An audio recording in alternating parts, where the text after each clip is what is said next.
Hello दोस्तों, कैसे हो? आपका स्वागत है त्रिपाण स्टडी सेंटर में। आज जो हम करने जा रहे हैं, ठीक है, चीन में राष्ट्रवाद और साम्यवाद। ये है BA final year world history 7 chapter 7, जो कि बहुत ही इंपॉर्टेंट है। इसमें हम दो क्रांति के बारे में पढ़ेंगे। एक है 1911 में जो हुई थी चीन की क्रांति, एक हुई थी 1949 में जो हुई थी चीन क्रांति। उसके विषय में पढ़ेंगे कि इसका कारण क्या था।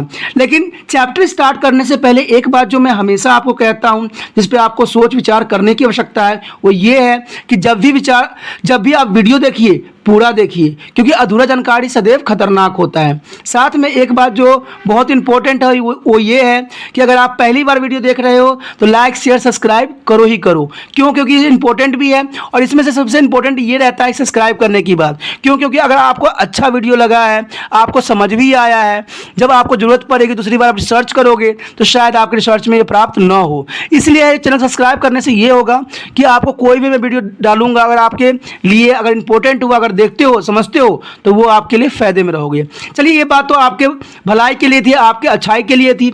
अब जो हम देखते हैं जो है चीन की क्रांति जो 1911 में हुई थी, और 1911 में जो चीन की क्रांति हुई थी उसके कारण क्या था और उसका विषय वस्तु क्या था। तो चलिए हम देखते हैं उसके कारण जो है 1911 के चीन की क्रांति का प्रभाव और उसके जो है उद्देश्य क्या थे, उसका सफलता क्या थे। चलिए हम देखते हैं क्या है आज। प्राचीन राजनीतिक विचारधारा के चीन में संपूर्ण राष्ट्र को एक राष्ट्रीय परिवार माना जाता था तथा सम्राट उस राष्ट्रीय परिवार का मुखिया माना जाता था। इस समय चीन के लोगों ने यह धारणा प्रचलित थी कि जब तक राष्ट्र जनहित कार्य करता रहता है और प्रजा उसका सम्मान करती थी, तब तक वह अपने पद पर रहता था। परंतु जब वह जन विरोधी कार्य करने लग गए तो अकाल पड़ते थे और बाढ़ आती थी, जो प्रजा उसे अयोग्य समझकर पदच्युत करने का प्रयास करती थी। कन्फ्यूशियस का कथन था कि जिस प्रकार पाप और दुराचार की अवस्था में पुत्र का कर्तव्य पिता का विरोध करना होता है, उसी प्रकार जब कोई सम्राट पद भ्रष्ट हो जाए तो उसका विरोध करना मंत्री का कर्तव्य होता है। इन्हीं प्रचलित भावनाओं के कारण चीन में सदा राजनीतिक जागरूकता बनी रहती थी। इसका प्रदर्शन समय समय पर क्रांति व विद्रोह के रूप में होता रहता था। इसलिए 1911 ईस्वी की क्रांति भी इसका परिणाम था। इसे माचू शासन को उखाड़ फेंका तथा चीन में एक गणतंत्र की स्थापना हुआ। तो इस तरह से जो था उनकी प्रभाव और भी दृढ़ हुई। अब क्या है हमारा 1911 ईस्वी की चीन की क्रांति के कारण। आखिर 1911 ईस्वी में, क्योंकि आपने भी विचारधारा पढ़ा, इसमें विचारधारा में क्लियर था कि कोई भी अगर शासक अगर जनता के साथ दुराचार करती है तो जनता का यह कर्तव्य है कि उसको कैसे भी उखाड़ फेंके। तो यही विचारधारा की वजह से जो है चीन में हमेशा क्रांति होती रहती है। जो आज भी हम 1949 की क्रांति भी पढ़ेंगे, 1911 क्रांति पढ़ेंगे। तो इसमें 1911 क्रांति की चीन क्रांति के कारण क्या था? सबसे पहले तो कारण देखते हैं 1911 में क्या था। सबसे पहले तो यही था कि विशाल जनसंख्या तथा प्राकृतिक विपदा। आपको पता है कि चीन एक विशाल जनसंख्या वाला देश है, ठीक है। भारत दूसरा नंबर पे आता है, लेकिन चीन जो है वो पहले नंबर पे आता है, क्योंकि इसकी जनसंख्या सबसे अधिक है विश्व में। उसकी जनसंख्या में तीव्र गति से वृद्धि हो रही थी। इस वृद्धि के कारण चीन में आर्थिक कठिनाइयाँ पैदा हो गई थी। 1885 ईस्वी में चीन के कुल आबादी 37 करोड़ थी, जो कि 1911 ईस्वी में बाढ़ कर 43 करोड़ हो गई, यानी बढ़ती चली गई, ठीक है, बढ़ गई। इस कारण चीन में खदानों का अभाव हो गया, तो माचू शासकों ने उत्पादन बढ़ाने की ओर कोई ध्यान न दिया। परिणाम स्वरूप पैदा की गई कमी के कारण भूखमरी फैल गई और लोगों का जीवन निहित कठिनाइयों से होने लगी। उस काल में चीन में आने वाली बाढ़ों से भी कृषि को प्रभावित हुए, यानी बिल्कुल वहाँ पर बाढ़ भी आ रही थी और वहाँ के लोगों के जीवन भी कठिनाई बढ़ती चली गई। 1910 से 11 ईस्वी में चीन में भयंकर बाढ़ आई, जिससे न केवल कृषि उत्पादन घटा बल्कि भारी मात्रा में जनहानि भी हुई। ऐसी परिस्थितियों के कारण जन आक्रोश बढ़ आता था। क्रांति के चिन्ह स्पष्ट दिखाई देने लगे, क्योंकि उनकी विचारधारा भी थी कि जब बाढ़ आती है, भूकंप आती है, तो उसके कारण जो होता है उनके शासन को प्रभावित होती है, यानी शासन जो होता है उनका गलत होती है, जिसकी वजह से ऐसी कठिनाई आती है। तो वहाँ के लोगों की विचारधारा थे कि ऐसे कुछ शासन को उखाड़ फेंकना ही उनके लिए सबसे प्राथमिकता मानी जाती है। उसके बाद अब विदेशी चीनियों का योगदान। चीन में फैली भूखमरी तथा अव्यवस्था से परेशान होकर चीन वासियों ने विदेशों में जाना आरंभ कर दिया। आरंभ में ही अमेरिका में गए और क्योंकि अमेरिका को श्रमिक आवश्यकता थी, यानी अमेरिका को उस समय श्रमिक की बहुत आवश्यकता थी, परंतु कुछ समय के पश्चात परिस्थिति बदली और अमेरिका ने नियम बनाकर चीनियों के आने पर प्रतिबंधित लगा दिया। तब ये अन्य द्वीपों को पलायन कर गए। चीनी द्वारा बड़े पैमानों पर दूसरे देशों को पलायन करना सिद्ध करता था कि उसके अपने देश में असंतोष व्याप्त है, क्योंकि कोई भी देश तभी छोड़ देता है जब वहां पर उसको पूरी तरह से व्यवस्था नहीं मिलती है। विदेशियों में उन्होंने अपने श्रम को खूब धन कमाया तथा अपने देश को दशा सुधारने के लिए दान भी दिया। विदेशों में वो भिन्न भिन्न विचारकों के संपर्क में आए। अनेक संपर्क में आने से उन्हें नवीन विचारों का जाना और समझा, जिस कारण उनमें क्रांति की भावना और भी विकास कर गया। प्रेस का योगदान, इसमें कंट्रीब्यूशन ऑफ प्रेस, सर्वप्रथम चीन में भी ही छापे खाने का आविष्कार हुआ था। यह मुख्यतः प्राचीन पुस्तकों की छापी जाती थी। समाज पत्रों का प्रकाश और 19वीं शताब्दी के उत्तरार्ध में आरंभ किया गया था। इस समाचार पत्रों के संपादक अधिकतर क्रांतिकारी विचार वाले व्यक्ति होते थे। इस संपादकों को क्रांतिकारी भावना को विकसित करने में महत्वपूर्ण भूमिका निभाई, जिस कारण लोगों में जागरूकता आई और वो क्रांति के बारे में सोचने लग गए। उसके पश्चात जो था चीन सरकार की दुर्बलता, तो वीकनेस ऑफ चाइनीज गवर्नमेंट। चीनी सरकार की दुर्बलता भी 1911 ईस्वी क्रांति का एक कारण सिद्ध हुई। चीनी सरकार का स्वयं ही दुर्बलता के कारण 20वीं शताब्दी के आरंभ में उसे कई कठिनाइयों का सामना करना पड़ा। इसी दुर्बलता के कारण केंद्र शासन जी सोग तथा परिणाम स्वरूप प्रांतीय गवर्नर पर केंद्र का नियंत्रण शिथिल पड़ गया। यदि माचू सम्राट थोड़ी सी भी बुद्धिमत्ता तथा योग्यता का परिचय देते तो 1911 ईस्वी की क्रांति के समय रहते टाल दिया जाता, यानी उस समय होने का चांसेस नहीं होते अगर इन्होंने थोड़ा सा अपनी नीतियों का सही प्रयोग करते। डॉक्टर सेन यात सेन का योगदान, इसमें डॉक्टर एस सन यात सेन का भी महत्वपूर्ण योगदान था। डॉक्टर सन एस सेन का जन्म 1886 ईस्वी में कुआतागतुग में एक निर्धन किसान के घर में हुआ था, यानी कुआतागतुग में हुआ था, किसान के घर में हुआ था उनका जन्म। उसने अपनी आरंभिक शिक्षा अमेरिका में प्राप्त की तथा हांगकांग में डॉक्टरी पास की। वह चीन के दयनीय हालत से बहुत चिंतित थे। इस दिशा में सुधार लाने के लिए उद्देश्य से उसने 24 नवंबर 1994 ईस्वी को होनोलुलु में चीनी जगाओ संस्था की स्थापना किया। इसका मुख्य उद्देश्य चीन में माचू वंश की स्थापना करके वहां गणतंत्र की स्थापना करना था। इसे 1885 ईस्वी में कैटन में विद्रोह करवाया, किंतु यह विफल रहा। 1905 ईस्वी में यह संस्था तुगमिल हुई में सम्मिलित हो गई। तुगमिल हुई की स्थापना 20 अगस्त 1905 ईस्वी को सन यात सेन एवं सुग चियाओ सेन के टोक्यो में की थी। इसने चीन में माचू वंश का अंत करने तथा वहां पर गणतंत्र सरकार की स्थापना करने के लिए प्रचार किया। इसने 1911 ईस्वी में चीन में क्रांति लाने में उल्लेखनीय योगदान दिया। इसका तत्कालीन कारण क्या था, ये मेजरली कारण भी बहुत इंपॉर्टेंट मायने रखता है। 1909 ईस्वी तक चीन में लोगों की असंतुष्टता इतनी बढ़ गई थी कि क्रांति के लिए पृष्ठभूमि लगभग तैयार सी हो गई थी। या कह सकते हो कि 1909 ईस्वी में बिल्कुल ही वो लोग ऐसे असंतुष्ट हुए कि ये क्रांति होना तो एक स्वाभाविक बात बन गई। इस वातावरण में रेल और राष्ट्रीयकरण का मामला तत्कालीन कारण सिद्ध हुआ कि वो रेलवे को क्या किया, उन्होंने राष्ट्रीयकरण कर दिया। 1909 ईस्वी में चीन की सरकार ने रेल मार्ग को निर्माण के लिए एक योजना बनाई। कुछ प्रांतों के गवर्नर यह चाहते थे कि यह कार्य प्रांतीय सरकारों को सौंप दिया जाए। परिणाम स्वरूप केंद्र सरकार ने होको कैपिटन गवर्नर हाको और सियोनो के रेल मार्गों के निर्माण का कार्य प्रांतों को सौंप दिया जाए, परंतु शीघ्र ही यह अनुभव किया गया कि प्रांतीय सरकार को वित्तीय कमी के कारण इस कार्य को संपूर्ण नहीं कर सकती है। इस कारण केंद्रीय सरकार ने यह कार्य अपने हाथों में लेने की घोषणा भी कर दी। रेल मार्गों का राष्ट्रीयकरण कर दिया गया। माचू सरकार ने इस कार्य को संपूर्ण करने के लिए विदेश से 60 लाख पाउंड का ऋण भी लिया, लेकिन प्रांतीय सरकार ने इसका विरोध किया।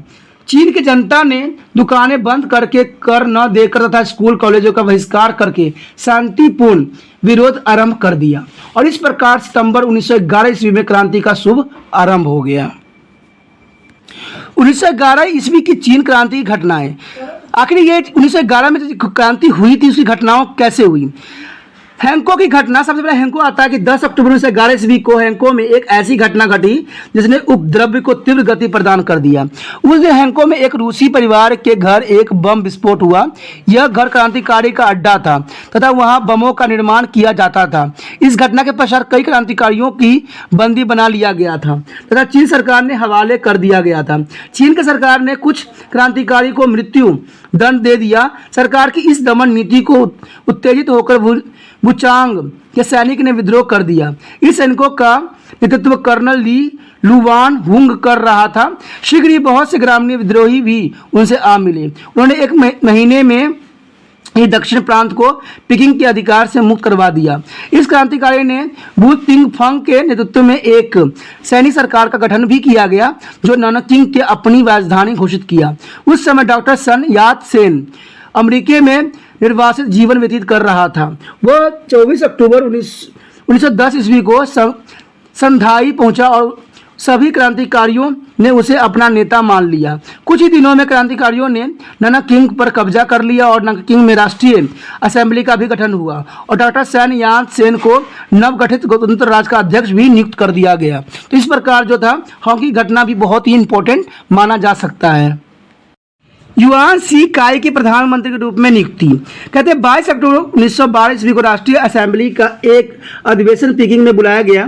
इस अधिवेशन में असेंबली ने रेल मार्गों को राष्ट्रीयकरण संबंधी प्रांतों का पक्ष लिया तथा सरकार के समक्ष ये शर्त रखी कि एक उत्तरदायी मंत्रिमंडल की स्थापना किया जाए जिसका नेता योग्य तथा सदाचारी हो। सभी राजनीतिक अपराधियों को आम माफी दे दी जाए। देश का नया संविधान तैयार किया जाए। इस सभी शर्तों को मान लिया गया तथा माचू शासक को संवैधानिक सम्राट बना दिया गया। राजकुमार चून क्रांतिकारी का दमन करना चाहता था। इस उद्देश्य से उसे रिटायर जनरल लुआन सी काई के सेना की कमान सौंप दी गई। राष्ट्रीय असेंबली ने उसे प्रधानमंत्री नियुक्त कर दिया गया। जुआन सी काई अब एक प्रकार के तनाशाह बन गया और वह माचू सरकार तथा क्रांतिकारियों के मध्य मध्यस्थ का कार्य करने लग गया। उसके बाद था आपका कि शांति समझौते तथा माचू शासन का अंत। कहते हैं कि चीन का भविष्य अब दो व्यक्तियों पर निर्भर करता था। चीन के दक्षिण में नानकिंग में डॉक्टर सन यात सेन ने अपनी स्थिति काफ़ी दिन कर ली थी। उधर उत्तर में प्रधानमंत्री जुआन सी काई काफ़ी शक्तिशाली हो गया था। उसका केंद्र पकिंग था। काफ़ी समय तक माचू समर्थक तथा क्रांतिकारियों में वार्तालाप होता रहा। डॉक्टर सन यात सेन ने सुझाव दिया कि माचू वंश का अंत कर गणराज्य की स्थापना किया जाए। उसने गणतंत्र का राष्ट्रपति युआन को बनाने के लिए प्रस्ताव प्रस्तुत किया जिसे युआन ने स्वीकार कर लिया। डॉक्टर सन यात सेन ने राजनीतिक संन्यास लेने का मन भी बना लिया था। परिणाम स्वरूप 12 फरवरी 1912 ईस्वी को एक शाही घोषणा भी की गई जिसके अनुसार सारी राजनीतिक शक्तियां युआन को सौंप दी गई और 13 फरवरी को वह प्रथम राष्ट्रपति नियुक्त हुआ और माचू वंश का सदा के लिए यहाँ पर अंत हो गया। अब इसमें था कि 1911 ईस्वी की चीन क्रांति के क्या परिणाम और महत्व निकले। कहते हैं 1911 ईस्वी क्रांति को चीन के इतिहास में एक महत्वपूर्ण स्थान रखती है। इसे वास्तविक क्रांति का नाम भी दिया गया। इस क्रांति से चीन में तानाशाही का अंत हुआ तथा गणतंत्र स्थापित हुआ। इस क्रांति के अच्छे एवं बुरे मिश्रित परिणाम देखने को मिलता है। माचू वंश का अंत। 1911 ईस्वी की क्रांति के सबसे महत्वपूर्ण परिणाम तो यही निकला कि लगभग 267 वर्षों में स्थापित माचू शासन का अंत हो गया। यानी 250 साल से जो राज्य कर रही थी उस शासन का जो है बहुत ही आसानी से यहाँ पर जो है खत्मा हो गया। माचू शासक अयोग्य, भ्रष्ट, विलासी थे। न तो कुशल शासन प्रबंधन दे सके और न ही विदेशी शक्ति का सामना कर सके। वो अत्यंत रूढ़वादी थे। चीन के लोग ऐसे शासन को छुटकारा पाना चाहते थे।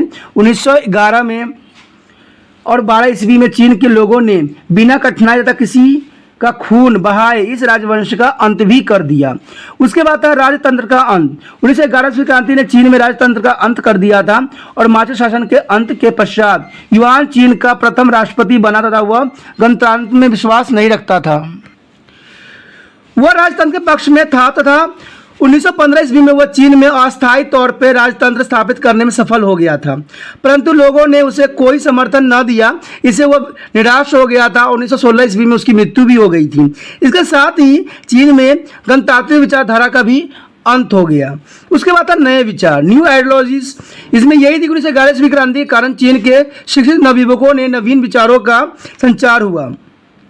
जो युवक पश्चिमी देशों को शिक्षा प्राप्त करके आए थे वे नवीन विचारों से ओतप्रोत थे तथा उन्होंने आते ही अपने देश में रूढ़िवादी सामाजिक ढांचों को बदलने के प्रयास आरंभ कर दिया।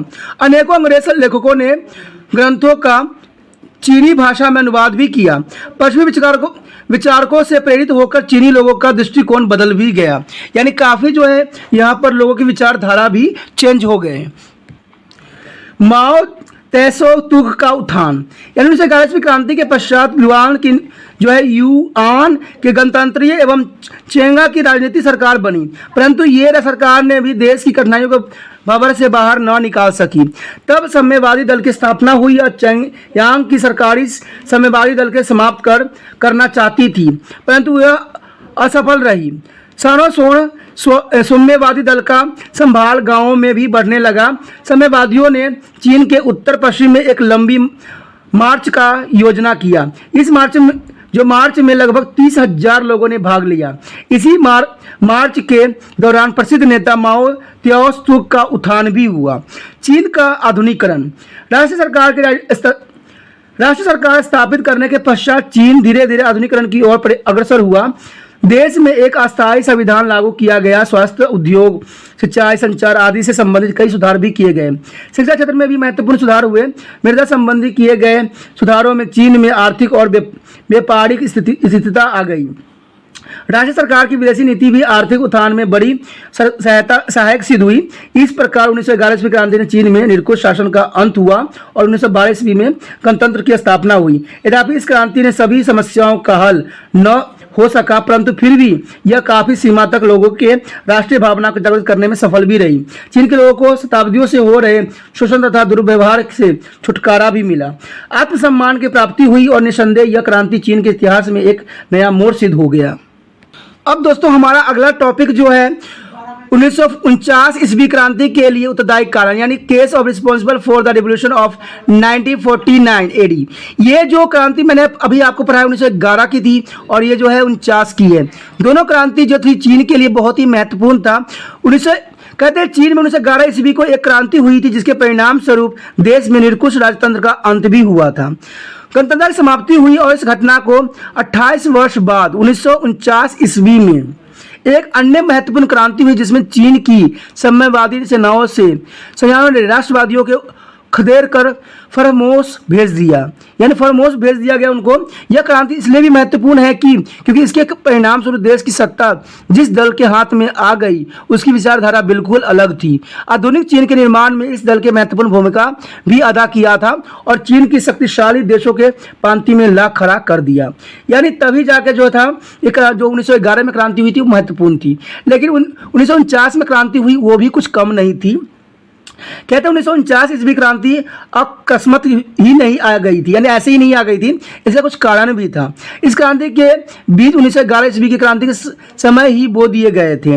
1911 ईस्वी क्रांति के पश्चात चीन में ऐसी घटना चला जो 1949 ईस्वी की ओर ले गया। इस घटना जो है कुछ इस तरह से कारण था। इसका यही कारण था कि 1911 ईस्वी में क्रांतियाँ 1949 ईस्वी में जो क्रांति के मूल्य कारण था 1911 ईस्वी की क्रांति में ही छुपे हुए थे। 1911 ईस्वी क्रांति के परिणाम चीन में माचू वंश का अंत हुआ और गणतंत्र की स्थापना हुआ, परंतु फिर भी राज सत्ता के लिए लगातार संघर्ष होता रहा। कई राजनीतिक दल अस्तित्व में आ गए, उनमें से कुओमिंतांग नामक साम्यवादी दल सबसे महत्वपूर्ण दल के रूप में उभरा। कई विदेशी शक्तियां जैसे रूस और जापान भी किसी न किसी रूप में चीन की राजनीतिक और प्रभावित करती थी। यह सभी घटनाएं 1949 ईस्वी क्रांति के लिए आधारशिला बना, यानी यहीं से जो था आधारशिला बन गया था। उसके बाद था 4 मई का आंदोलन, यानी the May of the fourth moment. 1919 ईस्वी में पेरिस में हुए शांति सम्मेलन में चीन को भारी निराशा हाथ लगी।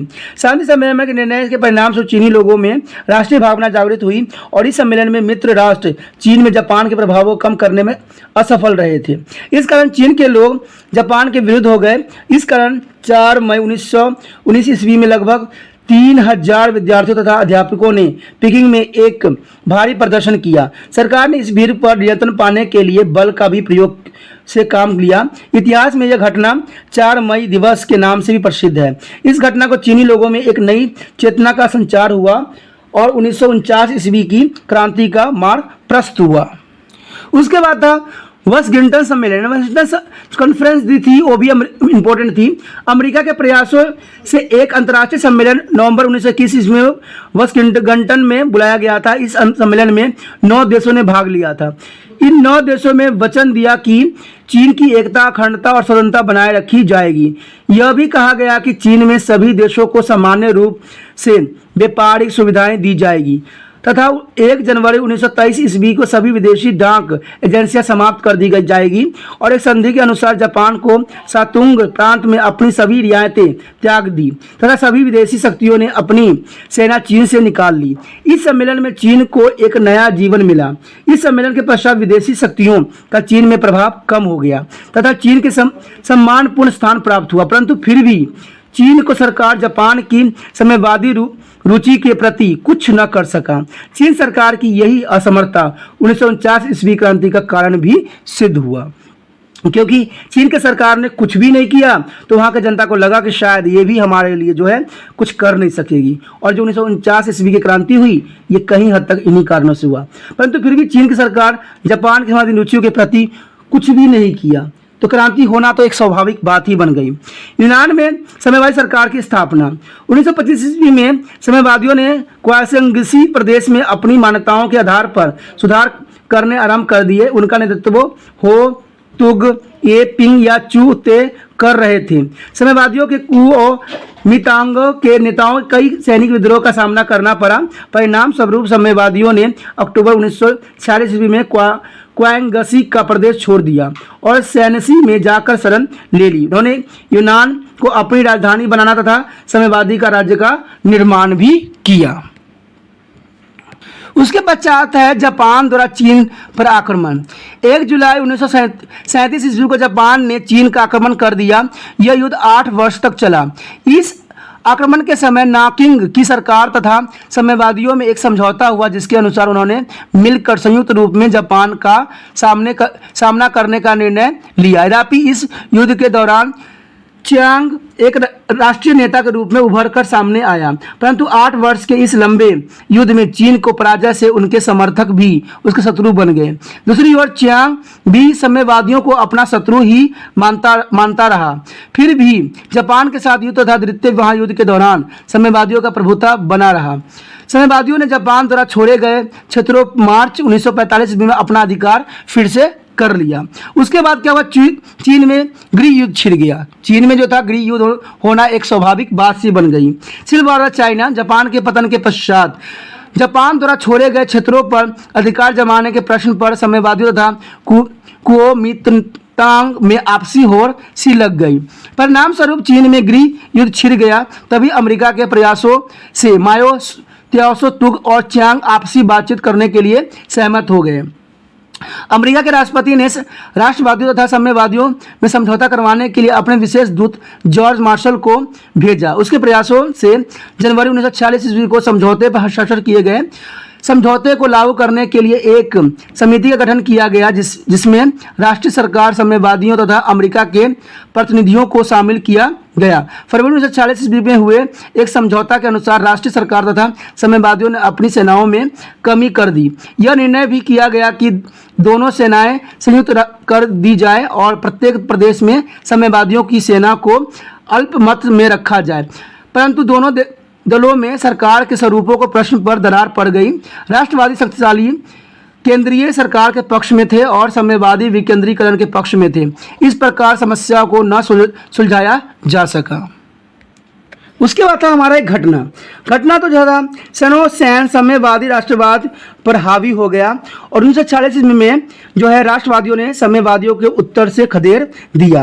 वहाँ के मुख्य नगर तथा रेलवे लाइनों पर अपना अधिकार जमा लिया, परंतु 1947 ईस्वी में परिस्थितियाँ राष्ट्रवादियों के विरुद्ध हो गए और साम्यवादियों ने उन्हें मंचूरियों की अधिकतर भागों से निकाल बाहर किया।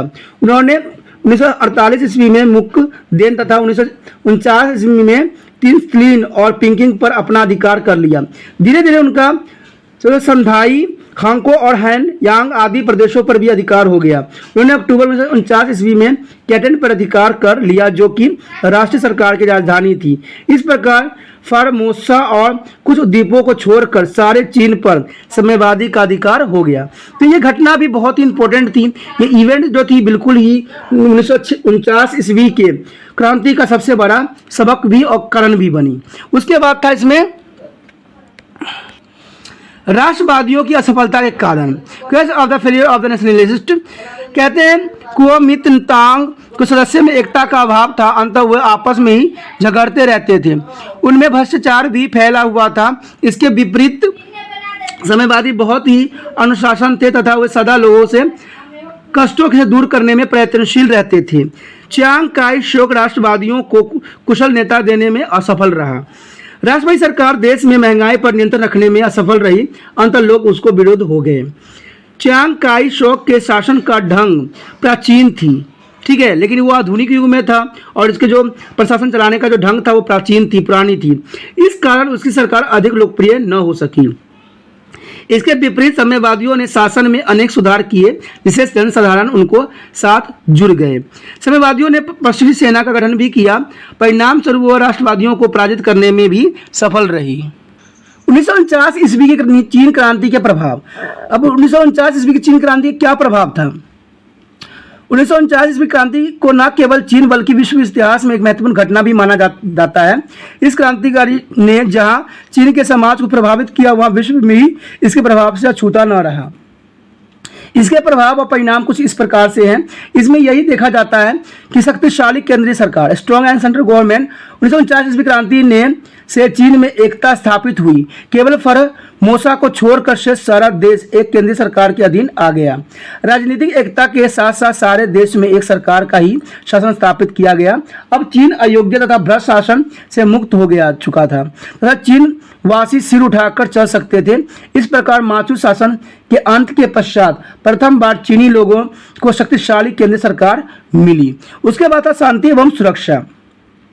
साम्यवादी सरकार की स्थापना से चीन में काफी समय से व्याप्त अराजकता और अव्यवस्था का अंत हुआ तथा पुण्य अस्थायी शांति की स्थापना भी हुई। साम्यवादियों ने अपनी कुशल पुलिस व्यवस्था का गुप्तचर व्यवस्था से क्रांति का विरोध करने वाले समाज विरोधी तत्व का अंत भी कर दिया। इसलिए अस्थायी शांति की स्थापना हुई तथा लोग अपने आप को सुरक्षित भी अनुभव करने लग गए। उसके पश्चात था सामाजिक सुधार। कुछ सामाजिक सुधार भी हुए, जैसे साम्यवादी सरकार ने अनेकों सामाजिक सुधार भी किए। उन्होंने समाज में प्रचलित कई सामाजिक बुराई का अंत करके महान कार्य भी किया। साम्यवादी सरकार ने चीन में अफीम के प्रयोग पर पूर्ण रूप से रोक लगा दी, ठीक है। मदिरापान, वेश्यावृत्ति, जुआबाजी आदि के विरुद्ध भी कानून बनाए गए। सरकार ने स्त्रियों के उत्थान की ओर भी ध्यान दिया। उन्होंने पुरुषों के समान अधिकार भी प्रदान किए गए। फलस्वरूप उन्हें सदियों के पश्चात चीनी समाज में सम्मानजनक स्थान भी प्राप्त हुआ।